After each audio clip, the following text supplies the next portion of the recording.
20 জনের মতো বিভিন্ন অপরাধের সাথে যুক্ত তাদের পুলিশে হেফাজতে নিছি। আমরা পরবর্তীতে তাদের যাচাই বাছাই করব পিসিপিআর, তারপরে আইনানুগ যে ব্যবস্থা সেটা নিব। আমরা বেশ কয়েকটা বাসায় অভিযান করেছি যেগুলোতে মাদক বিক্রি হয়। এর আগে সেগুলো পুলিশ থেকে জব্দ করা হয়েছিল যাতে কেউ নতুন করে হচ্ছে যে আবার এই জায়গাগুলোতে মাদক বিক্রি করতে না পারে। সকল সাংবাদিক ভাইদের নিয়ে আমরা সেখানে গেছে দেখাইছি যে কতটা পরিশ্রম করে কোন চিপা গলির এদিক সেদিক আঁকা বাঁকার মতো সাপের মতো গিয়ে আমরা সেখানে দেখাইছি যে এগুলো আমরা জব্দ করে রাখছি, ফলে মাদক বিক্রি অনেক কমে গেছে। এরপরে আমরা আরেকটা বাসায় অভিযান করেছি, সেখানে আপনার হচ্ছে আমরা গান পাউডার পাইছি, আপনারা দেখছেন, যেগুলো দিয়ে ককটেল তৈরি হয়। কিন্তু ওই পর্যন্ত পৌঁছাইতে আমরা তো নিয়মিত করি, আমাদের গায়ে লাগে না, তো আপনাদের প্রত্যেকে অনেক কষ্ট করছেন, এজন্য আপনাদের প্রতি কৃতজ্ঞতা জানাচ্ছি, আর আমাদের সাথে কষ্ট করার জন্য দুঃখ প্রকাশ করতেছি। আজকে আপনাদের সকল সাংবাদিক ভাইদের আমরা সাথে নিয়ে আসছি এই কারণে দেখানোর জন্য, একসময় জেনেভা ক্যাম্পের নাম শুনলে মানুষ আটকে উঠতো, এখানে পুলিশ প্রশাসন ঢুকতেই ভয় পাইতো। আর এখন আপনাদের আমরা পুরো জেনেভা ক্যাম্প ঘুরায় অভিযান করে আপনাদের দিয়ে আমরা উদ্ধার করাইছি।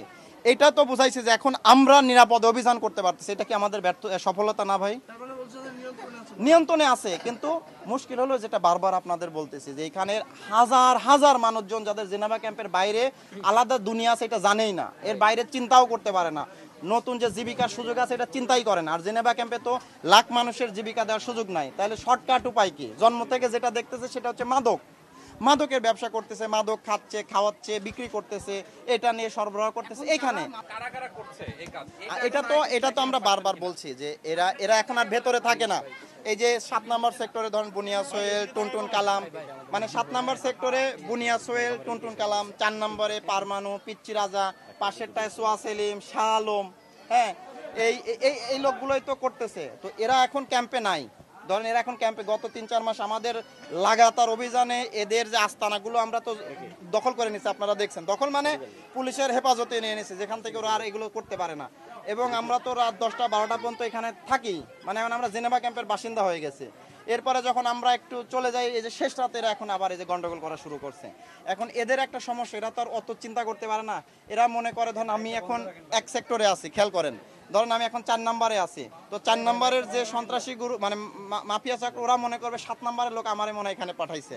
আবার যখন 7 নম্বরে যাব ও বলবে এরা পাঠাইছে। এই যে এইসব ছোট ছোট বিষয় নিয়ে ধরেন যারা গন্ডগোল করে, কারণ তাদের জীবনই এইটাই জীবন, যে আপনি এত পরিশ্রম করতেছেন, আমরা করতেছি, সারা দুনিয়া মিডিয়া দেখতেছে, ওরা এগুলো দেখেও না, জানেও না, শুনেও না, এগুলো ওদের কেয়ারই করে না। জাহিদ মারা গেছে, তো জাহিদ হচ্ছে যে 7 নম্বর সেক্টরের বাসিন্দা। এখন এখানে সবাই প্রচার করে 7 নম্বর সেক্টর মানেই বুনিয়া সোহেল, টুনটুন কালামের লোক। সবসময় এরকম হবে তাও না, পথচারী হইতে পারে। আবার আরেকটা তথ্য পাইলাম সে ছাদ থেকে পড়ে মারা গেছে।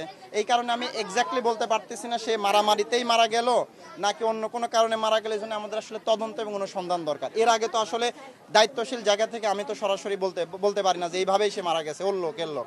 তদন্ত করে তারপরে জানাইতে পারবো।